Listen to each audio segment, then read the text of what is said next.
রংপুরে আমার সাক্ষাৎ হয় মোসাম্মৎ আয়েশা সিদ্দিকের সাথে। ওর বয়স 17, থাকে দমদমার ধর্মদাস এলাকায়। 2 সন্তানের মা, 1 ছেলে ও 1 মেয়ে। মাত্র 15 বছর বয়সে ঢাকার এক রিকশাওয়ালার সাথে তার বিয়ে হয়। বিয়ের সময় আয়েশার বাবা যৌতুক দেয়ায় পরিবারকে অনেক কষ্ট পোহাতে হয়। আয়েশা তার মেয়ের ভবিষ্যৎ নিয়ে কি ভাবছে? আমার 15 বছরের বয়সে বিয়ে হয়েছে। আমার মেয়েকে আমার ইচ্ছে আমি ডাক্তারি পর্যন্ত পড়াবো। আমার যদ্দূর সম্পর্ক আমি অতদূর পর্যন্ত আমার ইচ্ছে আমি আমার ডাক্তারি পর্যন্ত পড়াবো। আমাদের এখানে শিশুদের মনে করে অনেক মানে রোগের জন্যে হয়তো ওষুধ করার জন্যে টাকার বিনিময়ে মারা যায়। আবার আমার মেয়েকে আমি 20 বছর বয়সে বিয়ে দিব, এইটা আমার ইচ্ছে। আমাদের মনে হয় আমাদের স্বামীরা যেরকম স্বাধীনতাভাবে চলে আমরা তো তাদের সাথে এরকমভাবে চলতে পারি না। ওদের মনে করো অনুমতি ছাড়া আমরা কিছু করতে পারি না। আমি চাই আমার মেয়ের জন্য সুখে শান্তিতে জীবন কাটে, আমাদের মতো যেন আমার মেয়ের না হয়, এইটাই আমি চাই। কেমন আছে এদেশে অধিকাংশ মানুষ, তার খানিকটা ধারণা পেলাম এই জনসাধারণের কাছে। আমি যতটা সম্ভব কথা বলতে চেয়েছিলাম তরুণ প্রজন্মের সাথে। শিক্ষা নিয়ে তাদের ভবিষ্যৎ ভাবনাটা কি?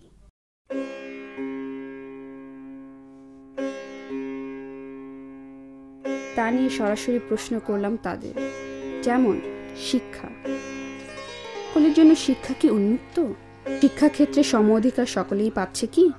আমাদের কৃষিকাম দিয়ে পোষে না, মিস্ত্রি কাজ দিয়ে সংসার চলা, সেরকম টাকা পয়সা দিয়ে ছেলে মেয়ে লেখাপড়া করা, প্রাইভেটের পয়সা দেওয়া, সমস্যা হয়ে যায়। মুক্ত চিন্তা, মতের স্বাধীনতা এগুলো দরকার আছে, কিন্তু তার আগে আমাকে নিশ্চিত করতে হবে যে আমাদের দেশে প্রতিটি মানুষ শিক্ষিত কিনা। প্রতিটি মানুষ শিক্ষিত হওয়া ছাড়া মুক্ত চিন্তা বা মতের স্বাধীনতার কোনো মূল্য নেই। তা আমাদের প্রথমে যেটা করতে হবে, প্রত্যেকটা মানুষকে শিক্ষিত করে তুলতে হবে, এবং তার জন্য আমি আগে বলেছি, তার জন্য প্রত্যেকটা মানুষকে এগিয়ে আসতে হবে, সরকারকে এবং নন গভর্নমেন্ট যে অর্গানাইজেশন আছে সবাইকে এগিয়ে আসতে হবে একসাথে। এটা একটা টোটাল ওয়ার্ক। সকলের জন্য কি সমান বিচার রয়েছে বাংলাদেশে? আমরা কি অর্জন করতে পেরেছি সমান অধিকার? আমি ভাবি যে ন্যায় বিচার থাকা দরকার, কারণ অনেক দেখছি রাস্তাঘাটে অনেক খুন খারাপি হচ্ছে, কিন্তু ওখানে আদালতে যায় টাকা দিল কিছু, ওখানে অপরাধ শেষ, আর কোনো ন্যায় হচ্ছে না, বিচারে হচ্ছে না। এখানে ন্যায় বিচার থাকলে অবশ্য যাই অপরাধ করছে তার কিছু দণ্ডনীয় অপরাধ হতো। বাংলাদেশে সাধারণত বিচার ব্যবস্থা তেমনটা উন্নত না। কিছু কিছু ক্ষেত্রে দেখা যায় যে যাদের অর্থ আছে তারাই ভালো বিচার পাচ্ছে, যাদের অর্থ নেই তারা লাঞ্ছিত হচ্ছে। অনেক স্থান থেকে তারা ব্যাক হয়ে বাসায় ফিরে আসতেছে, লাঞ্ছিত হচ্ছে। আর যাদের অর্থ আছে তারা তাদের সুষ্ঠু ন্যায়টাকে অন্যায় পরিণত করতেছে এবং অন্যায়টাকে ন্যায় পরিণত করতেছে। যাদের অর্থ আছে টাকার জোরে তারা সব কিছু করতেছে, বিচার ব্যবস্থা তাদের পকেটের মধ্যে রাখতেছে। এদেশের নারীর জীবন কিভাবে চলছে? জাতীয় জীবনের সকল ক্ষেত্রে কি তারা সম অধিকার পাচ্ছে, যে স্বপ্ন মুক্তিযোদ্ধারা দেখেছিল? শিশুর মনে হবে তখন তাদের আরও, যেমন আমার স্ত্রী আছে, যে আমাদের সমান অধিকার আছে, আমার কাছে তুমি কিছু না হইতে আমাকে এটা করো ওটা করো, আমি থাকবো না, এটা করবো সে করবো, তখন তো তাদের আরও বেশি কথাবার্তা বেশি বলবে, তারা আরও স্বামীর কাছে মাথা নিচু করে থাকবে না, আরও মাথা উঁচু করে থাকবে। মুসলমান হিসেবে আমরা আমাদের ধর্ম পালন করি, মেয়েদের প্রাধান্য কম দেই, আর পুরুষদেরকে প্রায় বেশি প্রাধান্য দেই। মেয়েদের পর্দাস্বরূপ বাইরে চলাফেরা করতে হয়। বাংলাদেশের মধ্যে যেহেতু মুসলিম রাষ্ট্র, সেহেতু মাতৃপ্রধান দেশ না, এখানে পুরুষতান্ত্রিক সমাজ, বাবার নেতৃত্ব সব জায়গায় চলে জায়গায়। বাংলাদেশের নারীদের কি কি অধিকার আছে এটা বলতে গেলে আমি একেবারে ঘর থেকেই শুরু করি। যে আমার ঘরে আমি যদি নিজেকে একজন গৃহিণী হিসেবে চিন্তা করি, আমার মতো এমন অনেক মেয়ে কিন্তু এমন অনেক অধিকার পাচ্ছে না। প্রথমেই আমি যদি বলি বাক স্বাধীনতা, চিন্তার স্বাধীনতা, মতামত প্রকাশের স্বাধীনতা। একটা মেয়ে তার পড়াশোনা আদৌ কমপ্লিট করবে কিনা এটা পুরোপুরি তার নিজের ইচ্ছের উপর ডিপেন্ড করে না। এখানে চলে আসে তার হাজব্যান্ড, তার বড় ভাই। তাছাড়া অনেক ফ্যামিলিতে আমি দেখেছি যেখানে বাবা থাকে না, সেখানে পরিবারের কর্তাতা থাকেন বড় ভাই, কখনোই কিন্তু মা হন না।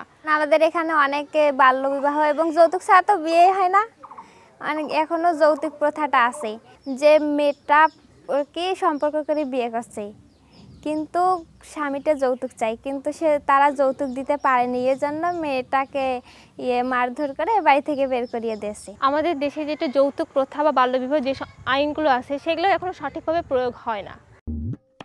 5টি মৌলিক চাহিদা পূরণের জন্য আরেকটি উদ্দেশ্য ছিল কর্মগুণ ও পরিমাণ বিবেচনা করে কর্মসংস্থানের অধিকার। বেকার সমস্যা কি রয়েছে আমাদের দেশে? অবশ্যই বেকারত্ব আমাদের দেশে একটি বড় ধরনের সমস্যা। অনেক ছেলেমেয়েরা আছে কোনো কাজকর্ম না পেয়ে রাস্তায় ঘুরছে। অনেক মানুষ বেকার, যেমন আমরা বেকার, আমাদের মতো আরও মেয়েরা বেকার, কাজ পায় না। বেকারত্ব মানুষকে পঙ্গু করে দেয়। 1972 সালে সদ্য স্বাধীন দেশে স্বপ্ন ছিল দারিদ্রতা হবে আমাদের অতীত কোনো বিষয়। ইতিহাসের কোনো এক অধ্যায় স্পষ্টতই দেখি যে দারিদ্রতা থেকে এখনো মুক্তি লাভ করতে পারেনি। কিন্তু আজ দারিদ্রতাই কি আমাদের মূল সমস্যা? হ্যাঁ, আমাদের বাংলাদেশের সংবিধানে খাদ্য, বস্ত্র, বাসস্থান, শিক্ষা, চিকিৎসা এই 5টা মৌলিক অধিকার আছে, কিন্তু সবাই এই অধিকারগুলো পাচ্ছে না।